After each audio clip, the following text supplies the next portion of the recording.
The Frivolous Dreams podcast with Kyle Rogers. Let's think big. Let's think stupid. Yeah, let's be frivolous. Get up, bring it on, bring it up, bring it up, bring it on. Pick your numbers, then open your packs. Cross your fingers, then declare a tax. Kyle ripped off Doug Benson. Doug loves movies. Kyle loves magic. The Gathering. This is not the Kyle loves magic. The Gathering. This is the Frivolous Dreams podcast with Kyle Rogers.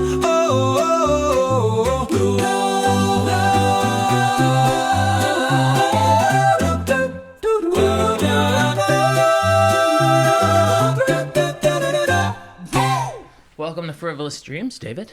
Thank you, Kyle. I originally set this up. Go ahead and pull that right up there. Almost forgot the setup. And if you toss the headphones on, which are right there, you'll be able to hear both of us in them, and that'll keep us from accidentally interrupting each other so much. It's not as important with two people, but when you get four people, it can get pretty chaotic. But it'll also help you stay on the mic. How close do you want this? That sounds good. Okay. Yeah. And, it's all mobile, so move it all around. But so welcome to Frivolous Dreams.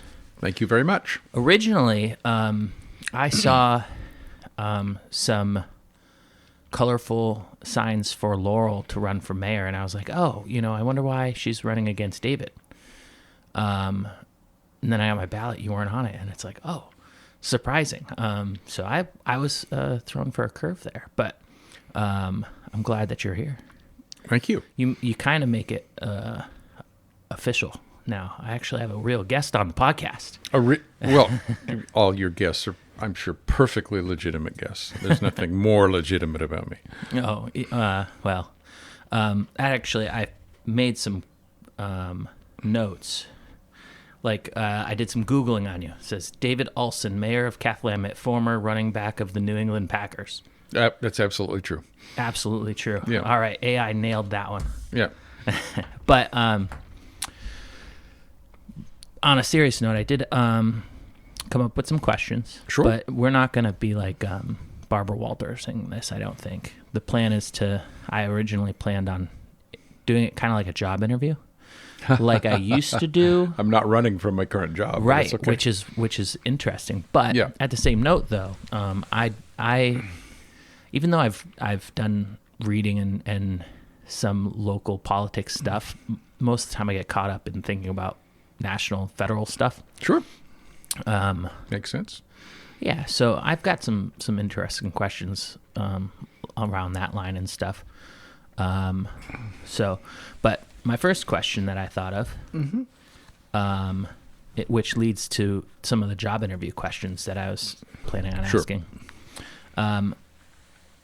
Metaphorically speaking, I remember when I was a kid, you see your teachers at school and you're like, yeah, they belong in school. Your parents belong in your home. And then there's a whole bunch of other adults and they're not at all intermingled. But it turns out teachers do go to the mall. Well, they used to before it closed, but I feel like politicians there might be a little bit of that. So to try to paint you in a more personal and less mayor paint, if you could have a superpower, what would it be and why?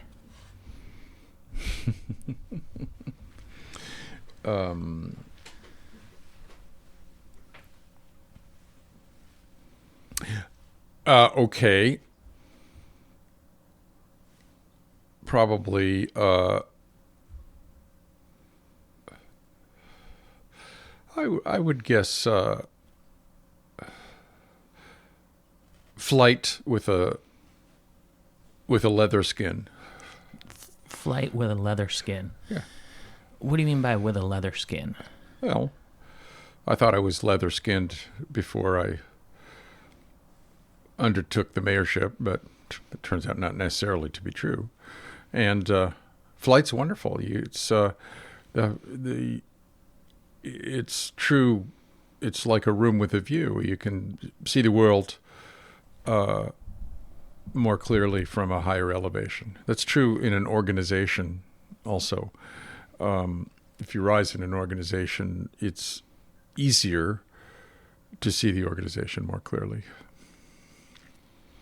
Okay. That's one of the examples I give because I ask a lot of people that question. And they don't take it seriously. But at the same point, it does tell you a little bit about somebody. Like you think of flight as in being a bird's eye view kind of thing. Right. Normally, I would use it as an example as the difference between flight and teleportation, where teleportation is about destination, flight is about journey. Correct. Oh, absolutely. Right, yeah. Absolutely not interested in teleportation because you can't see the journey. Can't see what's around you. You can't see what's changing. Yeah. So yeah, no, that's quite deliberate. Yeah. As you accurately recognized. Yeah. How do you enjoy your life outside of politics and town management? Like, what's your hobbies? Right. The town governance has been an honor, a painful one, but an honor, and still is.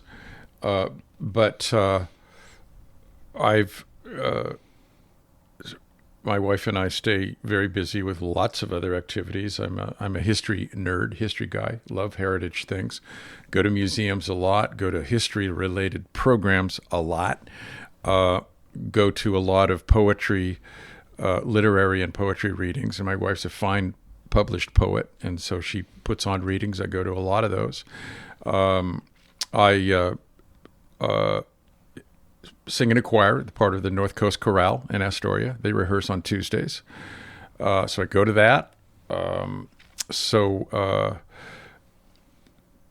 Go to history forums, go to a lot of theater when we can. I'm a old theater kid, so we go out and see live performances whenever we can. We go see live music whenever we can. So both enjoying live music and performance, and also participating in it in a big 50-voice choir. Seeing theater a lot, going to poetry readings, enjoying Southwest Washington, Northwest Oregon. Enjoy all of that. But since my wife's a poet, I get to go to a lot of literary gatherings, and I benefit a lot from it. There's not enough reading nowadays. It's hard. I'm not a reader. I should be, but it's hard to sit down and actually read. We're great readers. My wife and I are great readers, and we're book hoarders. We have just more books than I even want to think about. I'm more likely to buy a book than I am read a book. There you go. Do you listen to podcasts at all? Not really, no. I would say no. There's a few things on KMUN we'll give a listen to. The Friday Arts Live and Local we'll give a listen to. And that's just because it's archived on KMUN. And not much else. Heather Cox Richardson, I'll listen to her podcast now and again. But we're not a regular frequenter of podcasts. You said you're a history buff. Is there a specific... Well, I love reading history and learning all about it. Is there a specific genre of history, or is it just all over the board? Oh, it's mostly all over the board. I love American history, read a lot of the war stuff, Revolutionary, Civil, and et cetera. I always have a history book or two going. I like European history, love English history. When I read quite a bit of Slavic history. I visited Ukraine 3 times and read a lot about their history. Why was that? Friendship. Okay. I home hosted a member of a Ukrainian delegation in 2006, and he invited me over for a visit. So I went over and visited, had a great time, and went 2 more times. This is before the war. So have very, very good friends over there. So I like all that, and I always have at least one or more history books going. What do you got going out right now? What do I have going right now? I have James McPherson's Battle Cry of Freedom, which is a rather monumental history of the Civil War. I have The Forgotten Man, a history of the Great Depression. I have Rachel Maddow's book, Prequel, about the rise of fascism in the USA in the 20s and 30s. I am still steeping into books about the 30s and the Depression and about the rise of fascism have been of interest to me, so I'm reading those. I'm right now about the third of the way into Dope Sick, story of a very, very excellent account of the invention and sales of OxyContin and all the deaths in Appalachia and all the deaths around the USA and world that resulted from a breakdown in government regulation and a breakdown in the entire chain of drug approvals. It's horrifying, but I'm reading it because I feel like it's important to be aware of it. That's just a sampling. I got more. Yeah. That actually makes me think of one of the questions that I was looking at here, which is down here somewhere. Oh, here it is. How much coordination is there between mayors, state, and national governments? There are always institutionalized communication mechanisms through grants, through application of the law. We have to follow federal and state law, and we have to talk to folks to make sure we're accurate in the way we follow it. So there's ongoing communication all the time. But you didn't use the word communication, you used the word coordination. I would say we coordinate at the local level because we're at the end of the governmental food chain. We're a small local government, and we have to follow the rules. We have to sometimes find out what the rules are. We have to follow the rules to get grants, or else we're not going to get the grant. We have to follow the rules in emergency services and in volunteer firefighter services. That requires a lot of coordination. Public safety. I have regular check-ins with the sheriff's office and with the fire chief, with all of that. Have to follow the rules with WSDOT for road maintenance and road safety. So there's coordination that goes on all the time because it has to. There's no level of government that works in isolation. Heck, for the kinds of services we do, we have to be mindful of the marina, the port districts, and the diking districts. If we're going to do a street repair or street use, we have to be mindful of schools' needs. So coordination happens all the time, and if there's a mess up, sometimes it's because the coordination wasn't done as fully as it should have been. I could go on, but I won't. I did ask several people I know for ideas on questions. Sure. And I'm just gonna I did offer to have a sit down with Laurel also. Well, there's two candidates for mayor.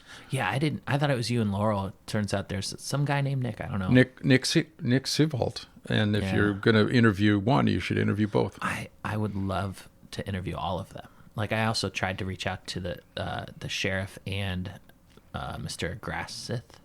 Yeah, but Josh they Grassith. both fell through also. Yeah. But with that said, I sometimes do ask people difficult questions. So I always difficulty is sometimes in the eye of the recipient, or the mind of the recipient. And I always try to and it's because questions are two ways. You know, it gives you an idea of not only what the answerer is going to say, but it also gives you an idea of what the person asking it, their mindset. But as the answer, you have a right to, I'm a big fan of sarcasm. And also, I'm fond of irony. That's another word for it. yeah, Irony is sarcasm that's funny. what I'm trying to get at is that Sarcasm you can, is irony that's not funny. you can absolutely be like, I'd rather not answer that, or dodge, or make something up, tell a story. It doesn't matter to me. But one of the possibly harder questions was from, I know I got it in here somewhere. Sure. I just want to credit the person properly.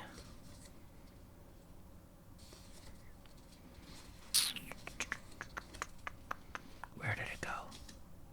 Okay, so Jess offered the question of, were you ever approached to do unethical things because of your position as mayor? I don't recall that I have been, fortunately. People often think, in fact, it's sort of a given, particularly given the polarized society we live in. And it's sort of a meme that all politicians are corrupt and they're all on the take and they're all trying to do us wrong and to line their own pockets. I've never had that experience. These positions particularly at a local level and beyond, are sacrifices by those who occupy them. They take a lot of time, and they're remarkably thankless. And there's not a pot of gold or largesse being handed out or handed around. They pay little or nothing. And you do it to try to help your community. And that's the only reason I'm doing what I'm doing. So no, I have not been, in just finishing 4 years as mayor, been approached to do something I would regard as unethical, with the exception of utility consolidation, which I think was not ethically handled, and I think was contrary to sound law and policy, but I lost that one. Do you want to dive into it? I often look at the way that certain things are. Sometimes, it's like there's who, what, when, where, and why. There's all these questions, and sometimes they're not compatible. And it's like, the easiest example I've come up with is when it comes to like the border with the current administration. It's like, I think, and this is my personal opinion, I'm a fan of the idea of an open border, but that would be the what. The why is because originally I was for a closed border, and someone on Facebook, of all places, asked me, is that what you want America to be known for? Saying no at the door. And I realized it's not really what in my opinion, the American dream is, which is the dream to be able to show up and make something. But with the way that the last administration tried to do it was not very effective. The how, not very effective. And then you get into the current administration, which is the exact opposite, where it's like, no, now the borders are closed. But I remember seeing a headline somewhere that said that they raised the cost of application to do it the right way. And it's like, okay, if you boil it down to a basic psychological, and I mean super basic thing, it's like, if you want somebody to go through your doorway, don't lock the door with an unlocked window. You lock the window, but then you have to unlock the door. Otherwise, they're going to find an easier way in. You have to make it so if you want, you have to make the right way the easiest way. Otherwise, there's incentive to do it the wrong way. And I don't think either situations are right. With that said, Well said. you brought up the PUD situation. I haven't done any local research at all. So enlighten me. Pretend that I'm, in high school or something, and explain the situation. Well, and we don't have to. We could occupy the balance of the time on this conversation, and there's no need to do so because it's pretty much a done deal now. And that is the Public Utility District handles electricity countywide. With the contract with the Bonneville Power Administration, it's a government entity, and by contract handles water for Puget Island and Skamaka Way and elsewhere in the county. The town of Cathlamet for many years, 50 plus years, has handled sewer and water within the town limits, and and also owns the water rights up the Elokaman, and it's really good water. And the water rights are very important and very valuable. And the town has done this on something of a shoestring, but I think has done a good job. We have intact water reservoirs. We built a $16 million sewer plant right across the highway. We've had good water and sewer services for 50 years at not the best rates, but at what are fair rates that we've looked at. And there's been a discussion over many years of whether those utilities can be operated more efficiently if they were put under one wing, under one entity. The Public Utility District is a natural entity because they already do electricity. Had no experience doing sewer. They have some experience doing water, the water they get from the town. But it's an economy of scale. If you know the concept of an economy of scale, it means if you're bigger, you do stuff cheaper, right? If you have more mass, you have more scale. If you have more employees and more accountants and more customer service people, you can accommodate more growth and you can do things more efficiently than a very, very small operation, which the town was in handling the utilities. So there's always been a reasonable argument that putting utilities under one government entity instead of two could result in efficiencies. And if you have efficiencies in utilities, it tends to cushion rate increases. It tends to cushion because there's inevitable rate increases because the cost of living, cost of essentials goes up as it always does. But you tend to cushion that if you spread those costs over a wider base. So if you take the town utilities and spread those costs over a wider base, it tends to be more efficient.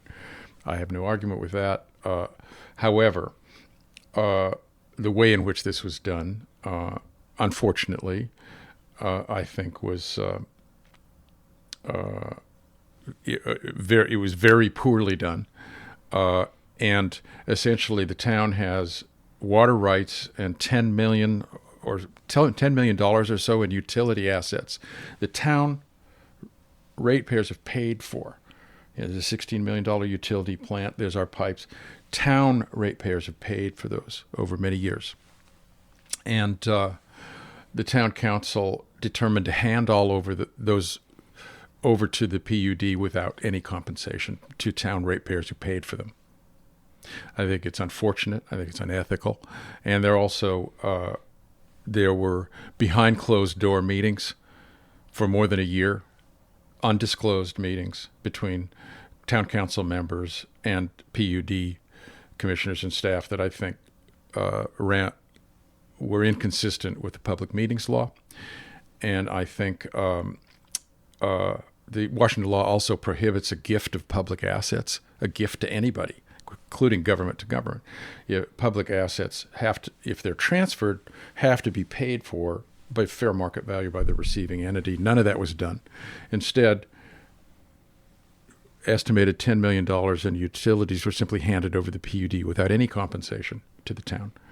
The result is town has had, from a staff of 8 included that are responsible for streets, parks, building repairs, things like that.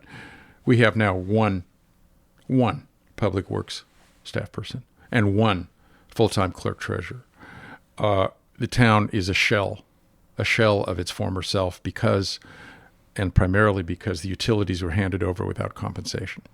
And that effort to just hand them over without compensation, I think is inconsistent with Washington law. I think the behind closed doors meetings were notably unethical, and I think and it's extreme. And I was on the other side of the town council on this.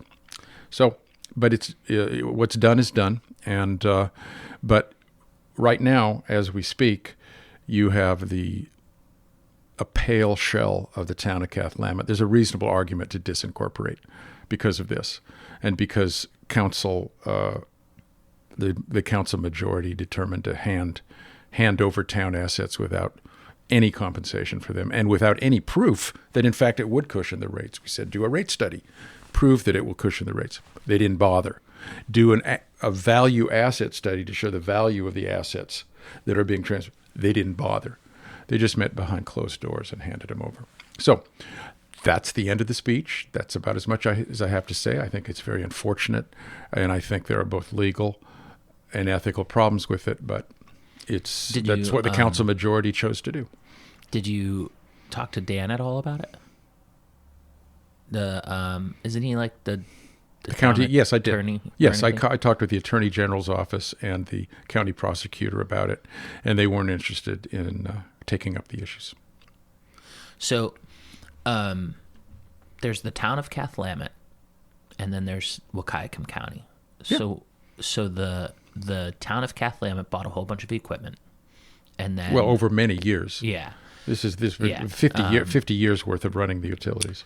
And then the town council basically gave it to the county and said... No, the public utility district. County has nothing to do with this. Okay. So this is the public utility district. This is not Wahkiakum County. Gotcha. This is town PUD. Okay. The county is not part of this. County is a customer for sewer and water, but they have no regulatory role in it. Okay. And you mentioned the disincorporate. What does that like? It means we stop being a town. So and we stop having like a city council, and we're just a neighborhood. Okay. Stop having a town council and a mayor, and stop doing those things because we have hardly any money to operate due to the council's action. And we have what we have now, Kyle, 6 elected officials, 5 council members, 1 mayor, overseeing only 2 full-time staff starting next year. Some people would look at that and say, that's absurd. What are 6 elected officials doing overseeing only 2 staff? And there were ways to try to, and particularly given the responsibilities of the town in parks and streets, building maintenance, the library, the pool. You can't have one public works employee handle all that. It's not logical. It's not credible.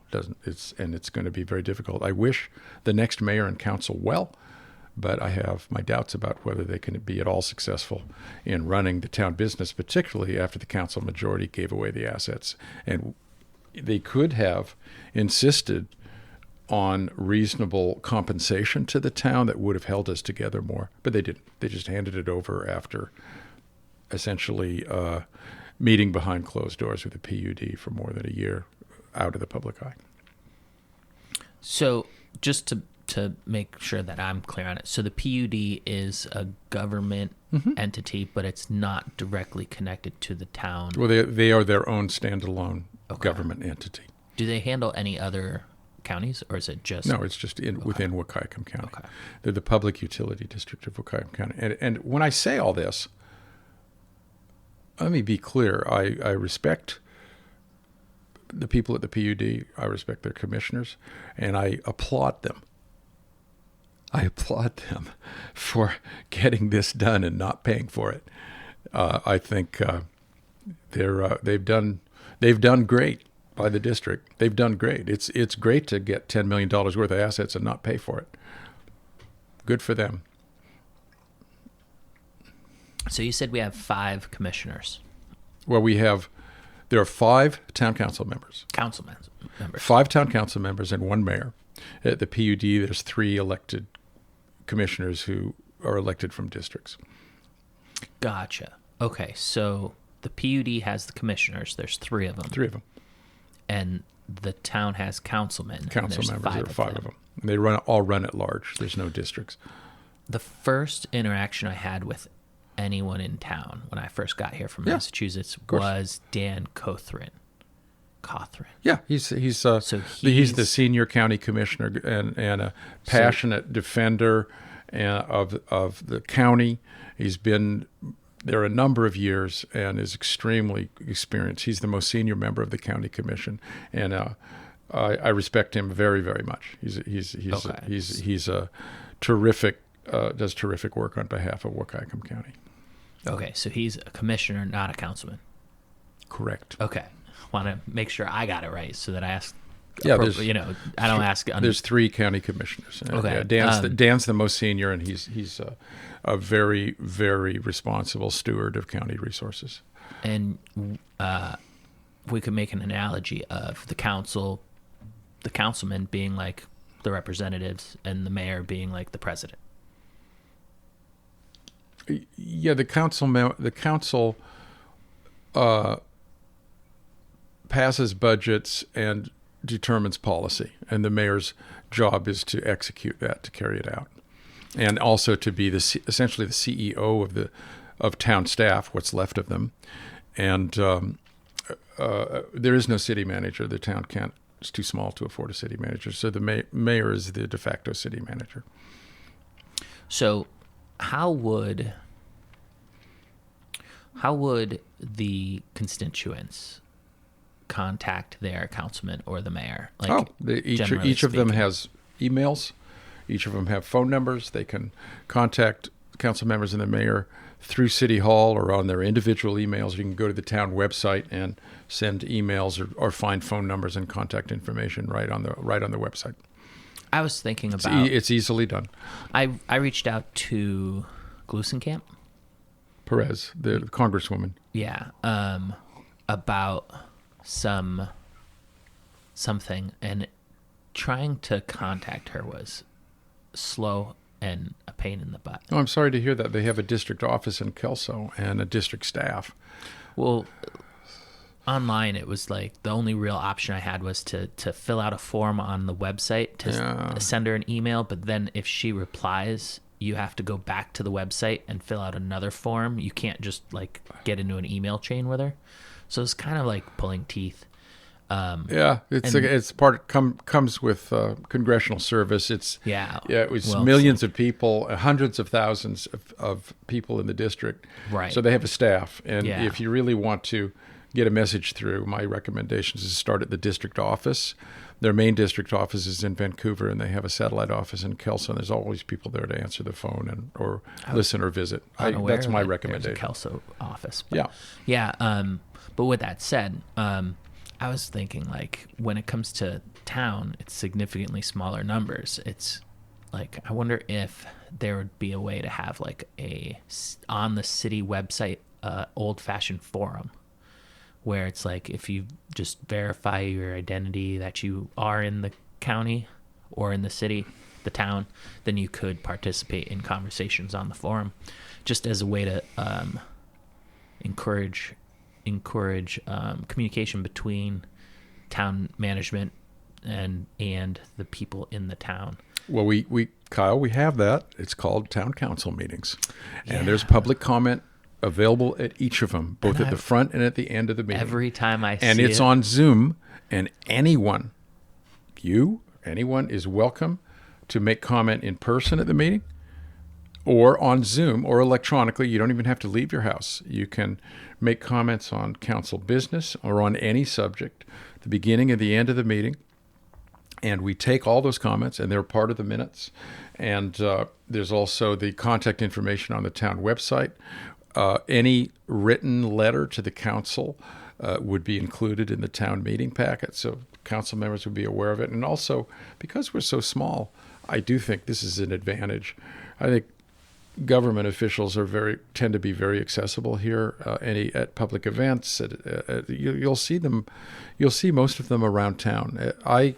have always made it a point to go to as many events as I could, and to make myself available and to interact with people as much as I can. So, which is why you asked me to be here, and here I am. And I appreciate it. And here I am. I'm gonna go back to these cards to make sure that we get through some of my my friends' questions. Sure. So Bobby Joe asked. Well, originally, I was just saying, hey, if you could ask a mayor a question, and everybody assumed because I was asking mostly Longview people that asked, asking about that guy, and I guess he doesn't have a big fan base.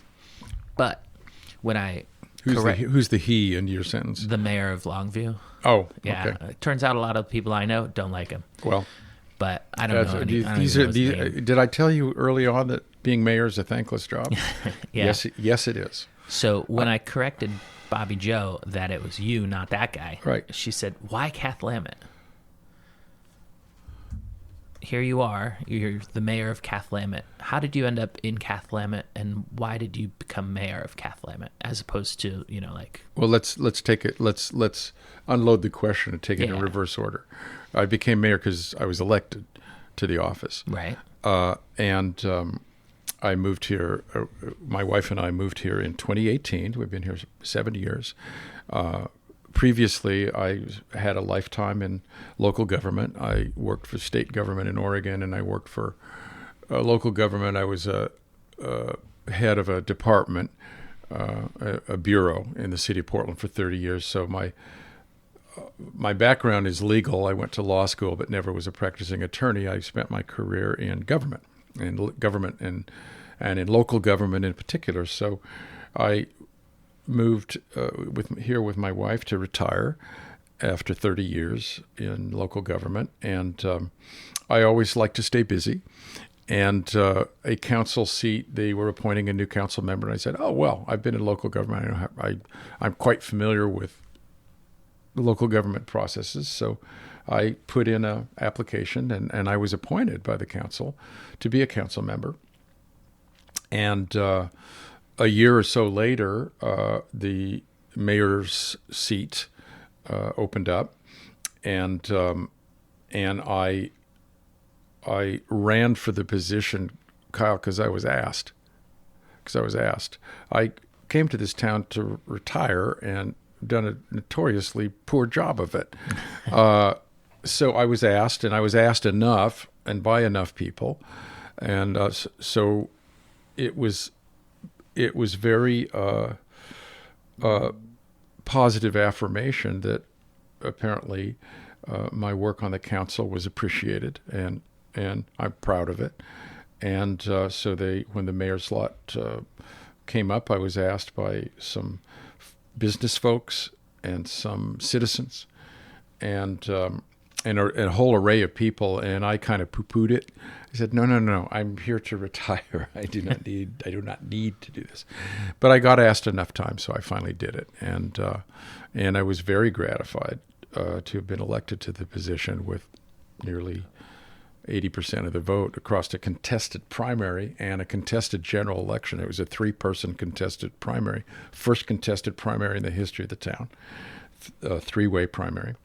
And then an election with the 2 winners of the primary, but a very strong write-in candidate. So Was it me? It was not you. I don't remember you being there, but it was vigorously contested in 2021.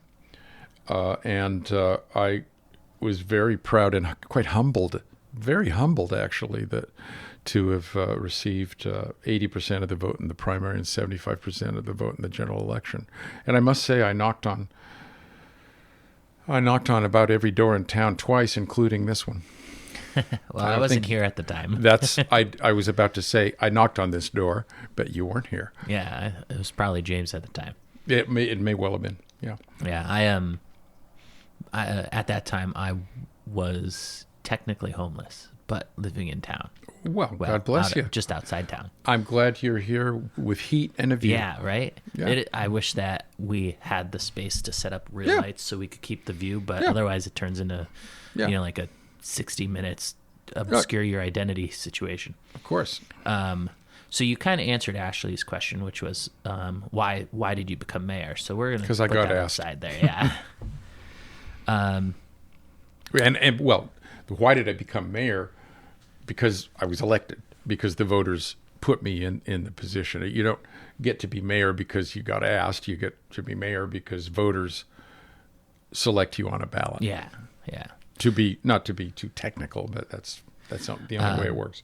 So here's a question from me, because I do remember when I did get the ballot and you were on it, I did Google you back then, and I do remember that you had recently come to town. So to you, what is the essence of Cathlamet, and how did that change from day one to now? Wednesday one. When you first got here, 2017, was You're it? asking about the history. You're not asking about the history of Cathlamet. You're asking about when I got here. Yes, to you, the essence of how you. How you view Cathlamet is a beautiful, tranquil riverside community, one of the prettiest spots on the Lower Columbia River, with a enormously rich history. This is a stop on the Lewis and Clark expedition, and both indigenous history with the Chinook tribe, with whom I'm very proud to work and be associated, and with the history of the earliest pioneers. It is a beautiful, beautiful spot. With the bluffs overlooking the river, with Puget Island, probably the largest populated island in the Columbia River, with the only partial bridge over the Columbia River, the length and breadth of it from Canada to the Pacific. It has an incredible climate, with the moderate marine air coming up to lower the temperature from the I-5 corridor. It has a wonderful, individualistic, feisty local population who always will tell you their opinion. They may not agree with each other, but they always tell you their sign opinion. that says a unique welcome awaits you. Indeed. It is a marvelous community with dedicated people who always, as small as we are, work collaboratively and together, mostly, not always, but mostly, to make it a better place and to make it a good place and a place that we all can be proud of. There's efforts to keep the town tidy and clean. There's efforts we have a school system, our own Wahkiakum School District in Wahkiakum Mules, that, small as it is, it's dedicated school system with dedicated teachers. We have a chamber of commerce and an art gallery. How many towns of 500 plus have that? And counties, even though it's one of the smallest in Washington, we have people dedicated to making this a good place to be and a good place to live.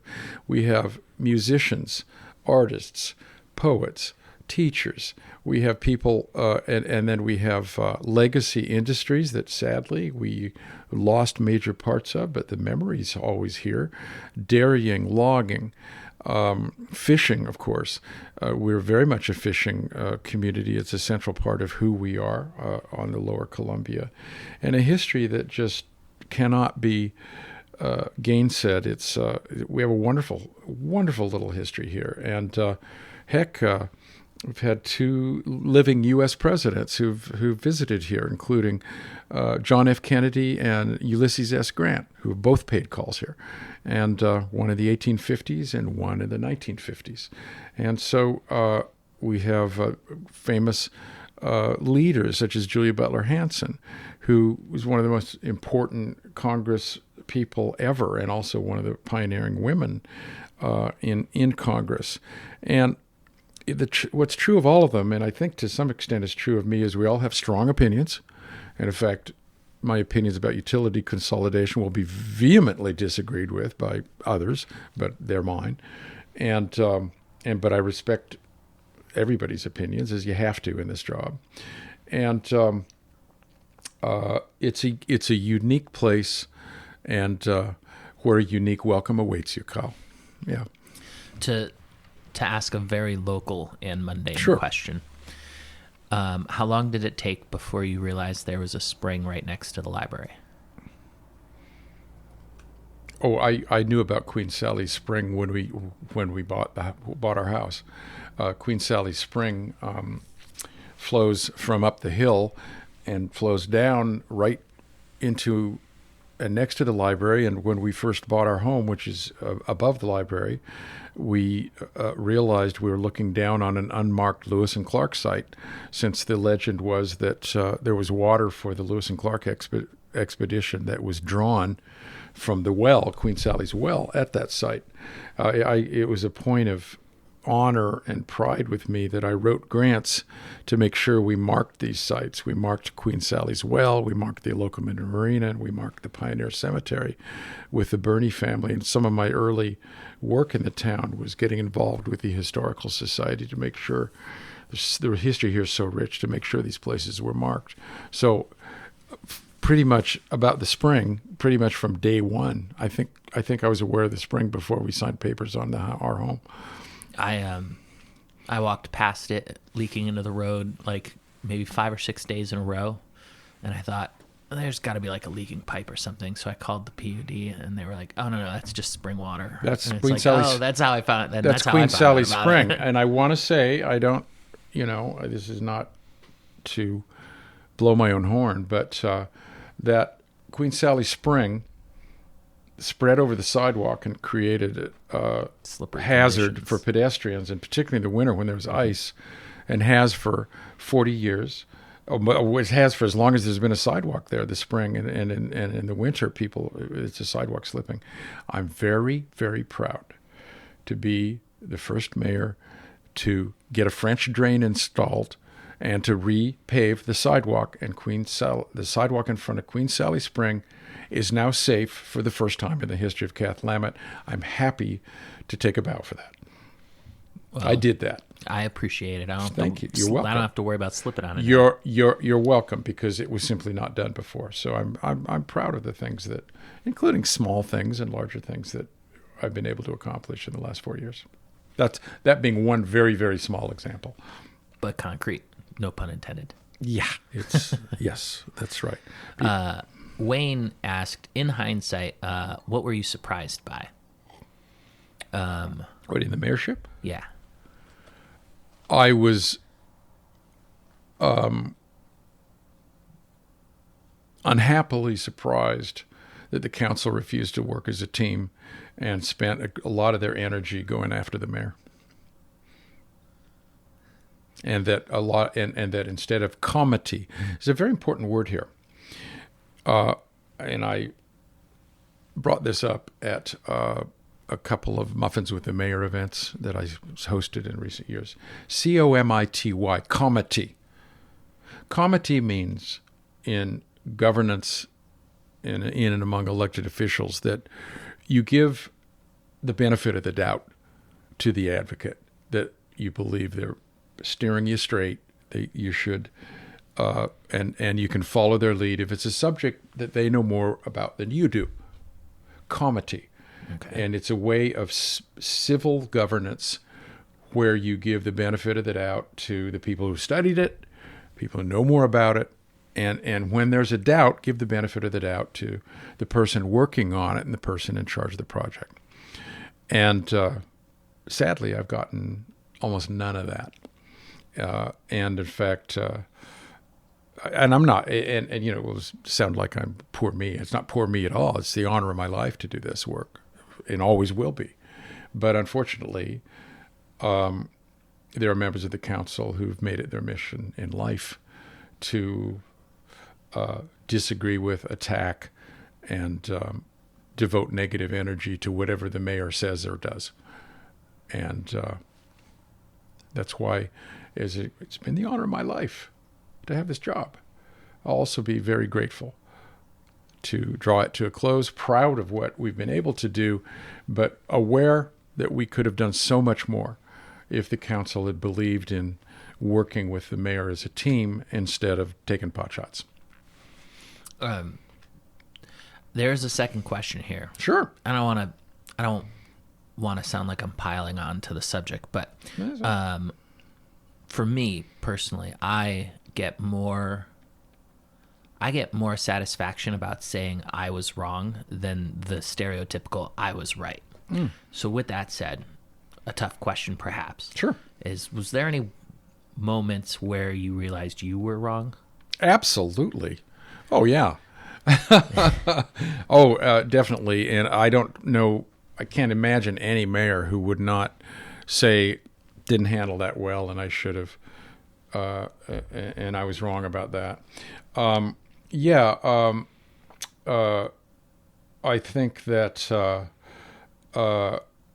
my plans for trying to get some renovations going on Main Street at the Columbia Saloon, I wanted to put a request for development proposals out, but I wasn't working with business owners about that, and I should have worked with the Main Street business owners more effectively than I did, in terms of whatever remedy is possible with the Columbia Saloon. I should have done that. With utility consolidation, I quite regretful that became so adversarial, and part of it is because I'm a fierce advocate for what I think is right, but I didn't lighten up. I should.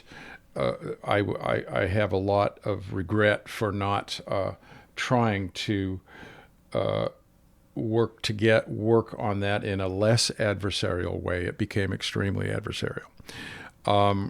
I regret, and I would say I wrongfully approached that as an advocate instead of as a potential partner. I was wrong about that.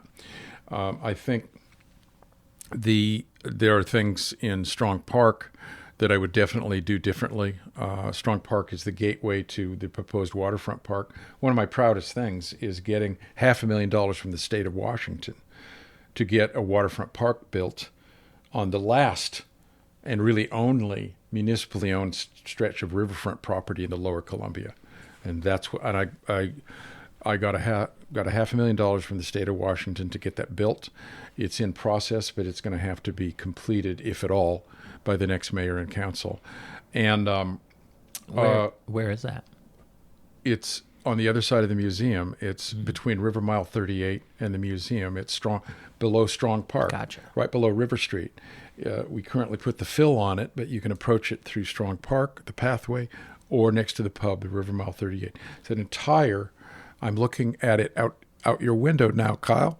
It's the whole stretch of land that is in municipal ownership, and the top priority voted the top priority of citizens in the county to put a waterfront park there, with which you can have summer concert series, you can have families, you can have all kinds of, and it's a priceless piece of riverfront land, and the only municipally owned one of that scope between the Cowlitz River and the mouth of the river.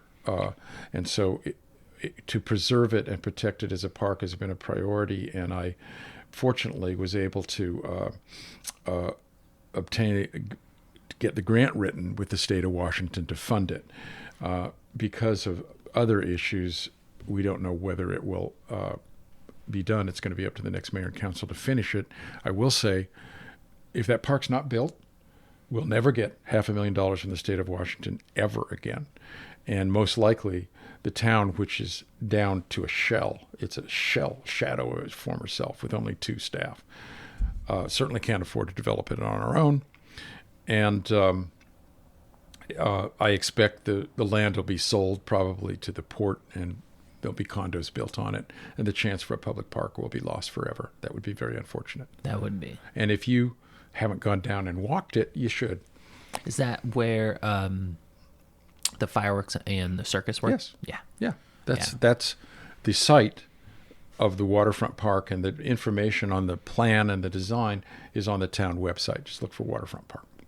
So I'm very proud of getting the money for that.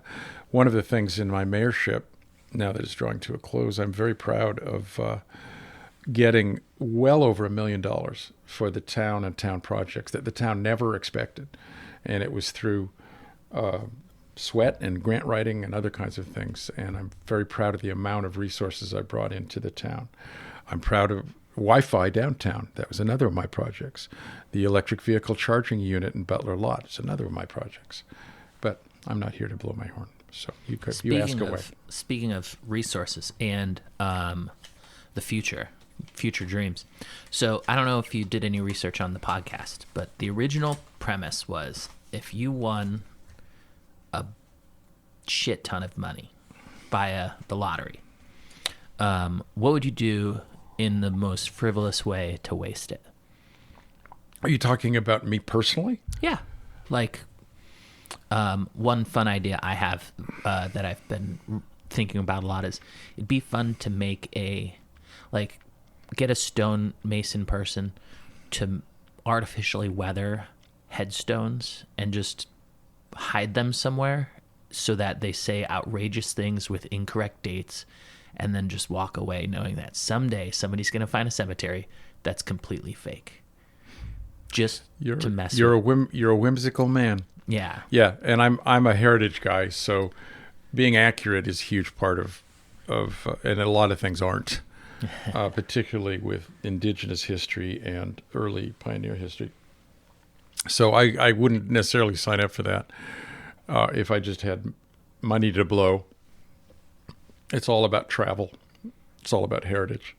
It's all about providing turnkey money for really important local projects, including preservation projects. I would instantly try to provide turnkey money to save Julia Butler Hansen's house and to permanently staff it and preserve it.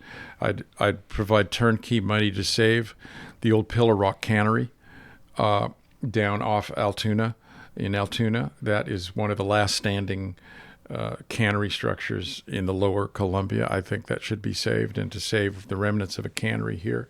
I would put up a lot more plaques. I think we need to revere our history. One of my projects earlier this year was the 100th anniversary of the ferry, of our Wahkiakum ferry. Cathlamet is unique in having access to the state of Oregon through this ferry that runs, nearly 12 hours a day on the hour. And it's the last surviving. It's the only interstate car ferry west of the Mississippi River, the only one, and we have it right here. And I would buy signs for the Oregon Department of Transportation so they can put adequate signage on Highway 30 to say the ferry's here, because they have almost no signs over there. So yeah, I think of turnkey money. I would invest a lot in facilities that would have proven their worth, better support for our covered bridge in the West End, turnkey money to have staff and sustain the Apollo Archives in Nacelle.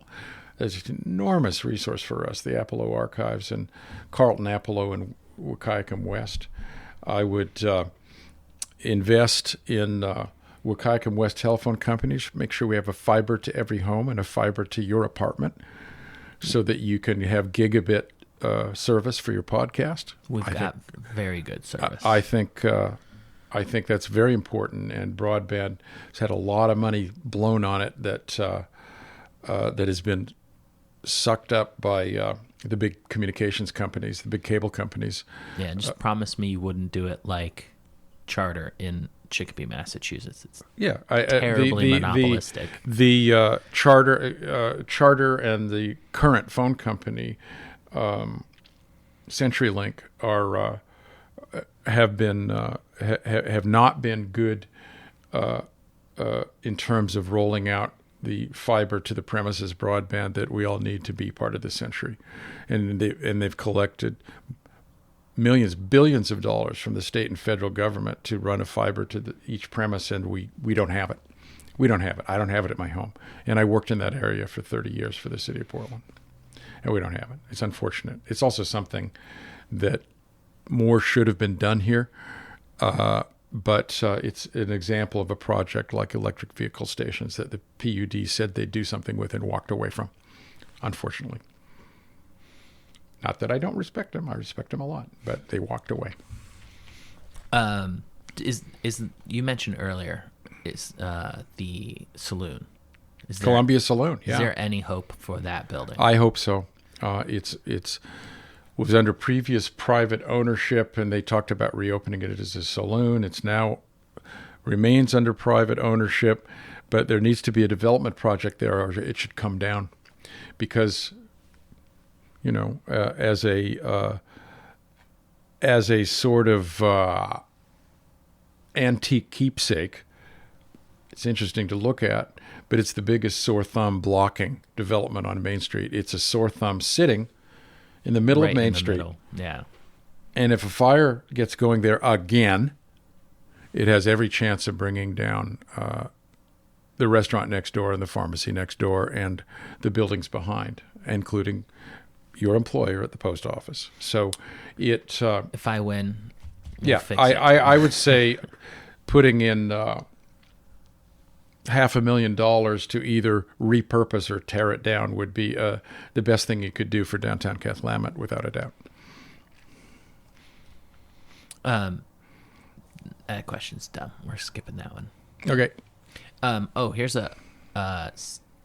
Here's a sensitive subject. Sure. I'm not sure the exact details. I don't know if it's a substance abuse or rehab center or something of that nature going up by the school. Have you heard about that at all? It's Oh, sure. Yeah, I think so. There's purely in the planning stage. There is an announced plan to repurpose the old nursing home, which is just up the street from you, and that has many units in it. It was a former nursing home, but the new owner wants to repurpose it and reopen it as a rehabilitation center for cases requiring rehabilitation in cooperation with presumably Cowlitz County and Wahkiakum County Health and Human Services. The plans are very recent, and they've only been publicly announced in the last couple of weeks. And so, yes, there is a proposal to repurpose it. And Kyle, if you want to attend the next town council meeting, my understanding is they want to present it to the town council, although that's not the only place they should present it. It should be presented and discussed with Wahkiakum County through Health and Human Services, and it should be, because the town of Cathlamet doesn't have any role in human services. We don't have any role in health and human services. That's all the county. And so to the extent is or is not a good idea to renovate and reopen that as a rehabilitation center for homeless and addicts, that's a question only I think the county and Health and Human Services can advise us on. And I wish the owners well. Every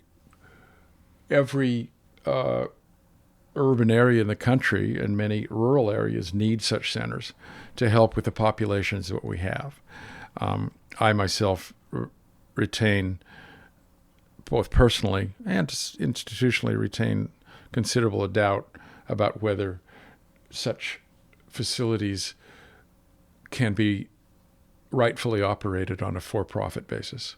I think a for-profit basis tends to skew the services, but not for me to say. I'll be looking at it as a citizen. There's a lot of people who associate for-profit with less than. It's one of those things, because it's like, if it's not for profit, is it effective, and is it efficient? Versus if it's for profit, it's probably efficient, but is it effective? Yeah. But but that's a great question, because that's very recent news. You are topical, sir. this one we asked earlier, Tracy said, how do constituents communicate with the mayor, or vice versa? But we already discussed that. Yeah. Oh, here's a fun federal idea I had. Sure. And since you're the only politician I've ever got to really communicate with. Oh, no. I was thinking about, and this idea came about because of the whole shut down government thing being very party lines. But is the idea of a PAC that only donates to switch hitters for any reason, where if a politician crosses the party lines, then they get a donation, regardless of what bill it was on. Thoughts on that idea? You are broaching a subject that a lot of effort has been spent on over the years, which is how do we make the system more bipartisan when it's becoming less so? How do we reintroduce, did I say it? Comity. C-O-M-I-T-Y. How do we get people there? You know, there used to be a lot of comity in Congress, and there isn't anymore, where people would work across the aisle, and it's gone. And anybody will tell you Washington, D.C. has none of it left, where people are willingly work across the aisle and try to assist each other on a bipartisan basis. I heartily endorse it. There are many efforts to encourage it.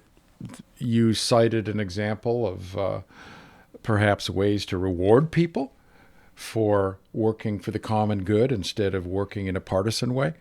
I wish we lived in a nation, and in a world where that was more possible than it is. But we live in a very polarized world where people find enemies and they demonize enemies, and to a great extent they use social media to do so. It's unfortunate. That's just the way things are. I doubt 90% of social media I see.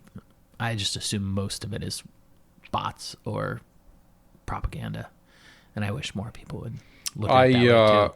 I have no reason to disagree with you much on that. It used to be a more benign creature, and I don't regard it as that anymore. Instead,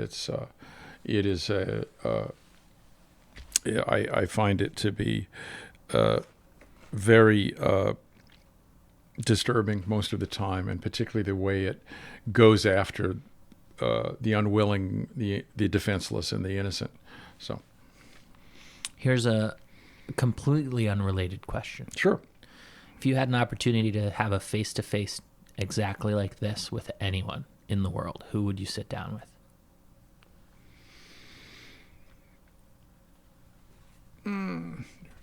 Are you talking about living or dead? Whoever comes to mind. Let's say you got the magic wand, if that's where you need to go with it. Very interesting. I think it would be very interesting to have a conversation with Teddy Roosevelt about progressivism. That's one of the books I'm reading, The Bully Pulpit by Doris Kearns Goodwin, because Teddy Roosevelt was the first president. He rose out of state and local government to really take on the big corporations, to really take on public health issues, to really try to reinvent government so it served the people and not big corporations. And I admire him for that. I do not admire him for his racism. I do not admire him for many of the and for his bellicosity. Okay, he was a huge war lover, loved wars, and would endorse them as much as he could. The Spanish-American War, which was an entirely unnecessary war, it made USA an imperial power, which we swore we'd never be. And well, here's Cuba and the Mediterranean are our lakes now, and we're acting like they are. But I would, if I could wave a wand, I would love to sit down and talk with how he viewed those things. Of course, he was a person of his times, but he sort of invented progressivism at a national level, and including wage and hour regulation, getting rid of child labor, going after busting trusts, and trying at the national level to get government to work for the people instead of against the people. Was he the one who did the CCC stuff? The Conservation Corp. That's Franklin Delano. That was during the Depression. That was one of his cousin Franklin's very laudable initiatives during the Depression. I wouldn't mind sitting down with FDR, but I'd like Eleanor to be there, since she was formidable progressive person. I'm going to bring it back to local now. Sure. How do you feel about Nick and or Laurel? Any advice for them? I think Nick would be a fine mayor. Is that an endorsement? If anyone's interested, absolutely, I endorse Nick as mayor, and I think anyone who's given away $10 million in town utilities without asking any compensation and has caused a layoff, 80% of town staff, and caused the town who has driven the town off a fiscal cliff through her leadership, is disqualified from being mayor. I don't know if I can be clearer to you. That's crystal clear. It's disqualifying. And if the voters choose to reward that's up to the voters, because I honor what the voters do. Speaking of honor, I'm honored that you used my podcast to announce your presidential election. No, just kidding. But what do you got planned now? It will take a friend from the Longview City Council advised, and I believe it's serious, that to allow 1 or 2 years to detox, and I intend to take it. So I would need at least a year to detox from the Sturm und Drang of local governance. I will use that, but my wife and I are part of this community. We love this community. And despite strong feelings, including strong feelings about the election and about the candidates, I can't think of anyone here I don't regard as a friend and as someone with whom I would work. But I need to take a little time away, and I'll still do community work. I imagine writing grants, saving the Julia Butler Hanson House, working on history projects will keep me quite occupied. I just need to stay away from public-facing jobs for a while in order to continue the detox process. One project I have, and I urge you to follow up on this on your podcast, is the 100th anniversary of the Astoria Column. That's next July. I'm on the board of the Friends of the Astoria Column, and I think it's something we all can have fun with and care about. The Astoria Column is the Space Needle of Oregon and the Space Needle of our area. It is the most significant man-made structure in our part of the world, and one of the most iconic views on the west coast of the United States. There's nothing compared to it except from the Space Needle, the Astoria Column, seeing the mouth of the Columbia, where the west coast began, and the Golden Gate Bridge. Those are the three. And the 100th anniversary of the Astoria Column should be a great event. And I'm working on it now in the Astoria Column board, and it'll be great to see that take off like a rocket next July. And I hope you're there, and I hope you bring some Astoria Column people to talk about it to your podcast. I would absolutely love to talk to anyone and everyone. That's one thing that, recently on a podcast, one of my favorite podcast hosts pointed out that one of the best things you can do to the people who are rough on their luck, probably homeless, is ask them what their name is. If they ask you for $1, ask them what their name is. You know, it gives them a little humanity. That is a very laudable suggestion. And I think in this very polarized world, and it's been polarized here locally, and that's unfortunate because no matter what I say about local politics, I still regard everyone here as a peer and hopefully as a friend. I hope we can resume friendships. But one of the big problems we have societally is we don't see each other anymore. Instead, we only see slogans, or we see enemies, or we see someone we demonize people we disagree with. It's very, very unfortunate. I hope, for example, in speaking strongly about some of these local issues, I don't mean and don't want to demonize anybody. I think we're all doing the best we can, including both candidates for mayor are doing the best they can. I just don't agree with one of them.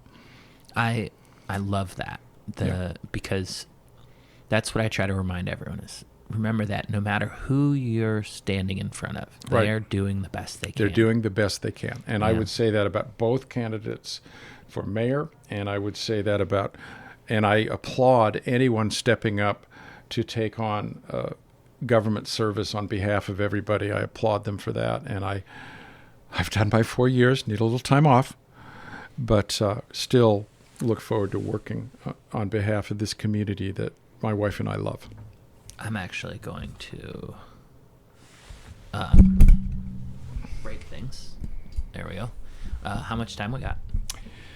Probably, I probably shouldn't give you more than another 20 minutes or so, That's or okay. less. We're very close. Okay, so call it 4:30.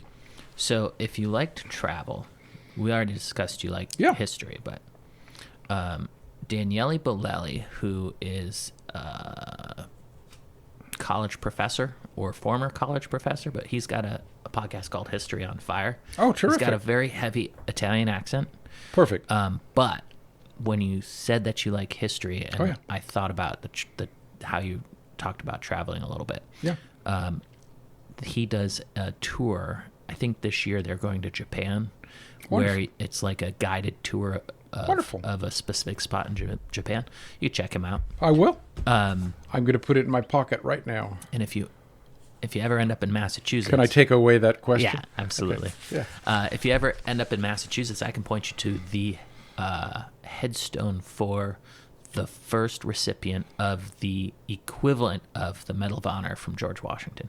Found that on accident one day on the way Isn't home that from work. great? Yeah. I love that. And Yeah. I there's a lot of tombs that there's a lot of American history places that I look forward to getting to. And now, once I retire and detox from the mayorship, we're going to do a lot of traveling with my wife. I'm going to follow her to her poetry festivals, where she's reading from her published work, which is from the Dead Letter Department, available on the web, by the way. That's going to put in a shameless Do you plug. want to? Yeah. Yeah, it's what's the from details? from the Dead Letter Department by Dale Olson, Dayleolson. It's available online from Moonstone Press in Philadelphia, and it's a wonderful, wonderful work.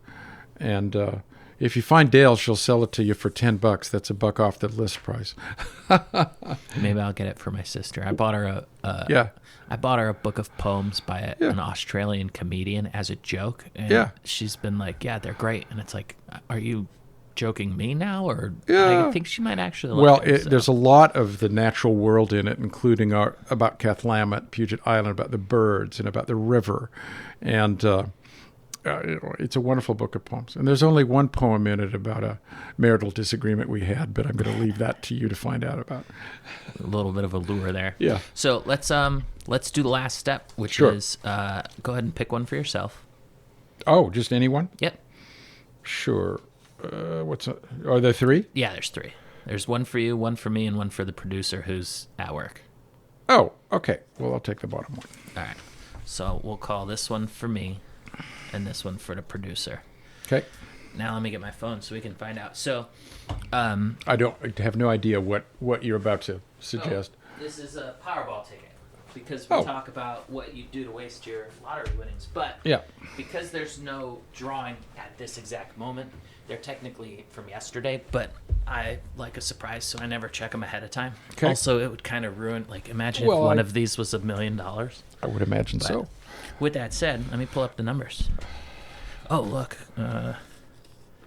It's my phone saying, don't forget about your podcast with David. Powerball. All right, so Are You a Millionaire? October 29th is what we're looking for? Is that what this? Yeah. Yeah, that's it. Okay, so the last number, the Powerball, is 1. Do you have a 1 for the last number on the right? No, sir. Okay, so now you got to get 3 or more of a kind of the other numbers. So it's 4, 24, 49, 60, and 65.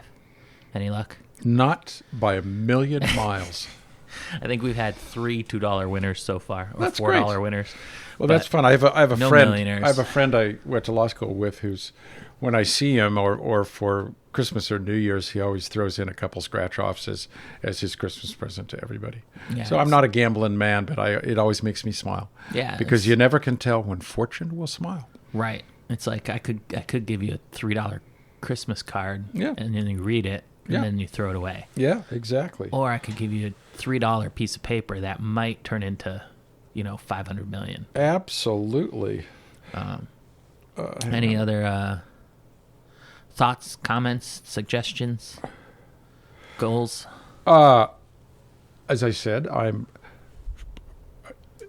very proud of the work I've done as mayor. It's sad to me that the council was focused more on conflict than on comity. And I wish the next mayor well. And I'm going to give you contact information here. And I don't have a phone number, but I'll give you the contact information.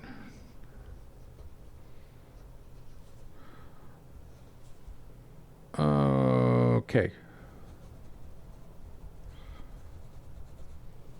There.